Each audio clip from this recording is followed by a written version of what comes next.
Hello 12 CBSE students. So இன்னைக்கு physics chapterல நான் deduction of Coulomb's law by using Gauss law எடுக்க போறேன். Already நான் Gauss law-வை derive பண்ணிட்டேன்.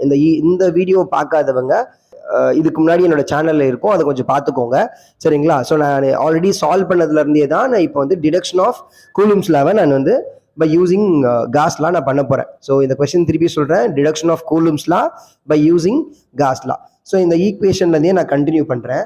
ஸோ திருப்பி சொல்றேன், இதுக்கான இந்த சால்வ் பண்ணதை நீங்க பார்க்கல அப்படின்னா என்னோட சேனல்ல இருக்கும், நீங்க போய் பார்த்துக்கோங்க. ஓகே, ஸோ நான் இது எல்லாத்தையும் erase பண்ணிக்கிறேன்.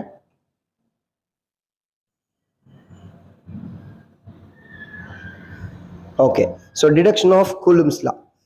ஓகே சரி, இப்போ நம்ம இந்த detection of Coulomb's law by using Gauss லாவை எங்கேருந்து ஸ்டார்ட் பண்ணணும் அப்படின்னா, காஸ் லாவோட ப்ரூஃப் எங்கேருந்து பண்ணீங்களோ சேம் ப்ரொசீஜர் அங்கேருந்தே ஸ்டார்ட் பண்ணுங்க. ஒரு ஸ்பியர் இருக்குது, அந்த ஸ்பியருக்கு நடுவில் சார்ஜ் இருக்குது, அங்கே நான் என்னென்னலாம் போன வீடியோவில் நான் என்னென்னலாம் உங்களுக்கு வந்து சொன்னனோ அங்கேருந்தே ஸ்டார்ட் பண்ணி இந்த ஈக்குவேஷன்லேருந்து கண்டினியூ பண்ணுங்க சரிங்களா. இப்போ நான் என்ன பண்ணுறேன், இந்த ஈக்குவேஷனில் காஸ் லாவை அப்ளை பண்ண போகிறேன்.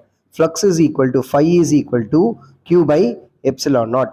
அப்போ q by epsilon naught which is equal to E into total area of the surface என்னது 4 pi r square இல்லையா, அந்த 4 pi r square எடுத்துக்கோங்க. அண்ட் நான் இதுல இருந்து எலக்ட்ரிக் ஃபீல்டை டிரைவ் பண்ண போறேன். E is equal to அப்படியே E மட்டும் அந்த சைடு வச்சுட்டு ரைட் ஹேண்ட் சைடு வச்சுட்டு எல்லாத்தையும் லெஃப்ட் ஹேண்ட் சைடு கொண்டு வந்துட்டீங்க அப்படின்னா 1 by 4 pi epsilon naught into q by r square. So இது யார், இது நம்மளோட பாயிண்ட் சார்ஜோட எலக்ட்ரிக் ஃபீல்ட் ஃபார்முலாவை நம்ம ப்ரூவ் பண்ணிட்டோம் சரிங்களா.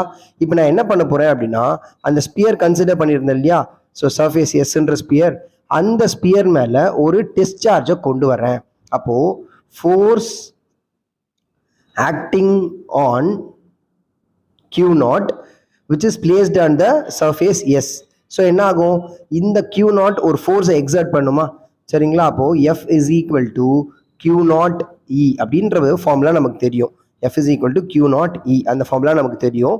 அண்ட் எலக்ட்ரிக் ஃபீல்டும் தெரியும். ஸோ சால்வ் பண்ணினா சப்ஸ்டியூட் பண்ணினா என்ன ஆகும், F is equal to 1 by 4 pi epsilon naught Q into Q not divided by R square.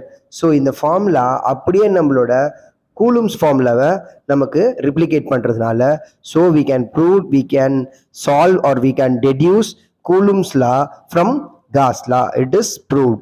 புரியுதா இது உங்களுக்கு? Thank you.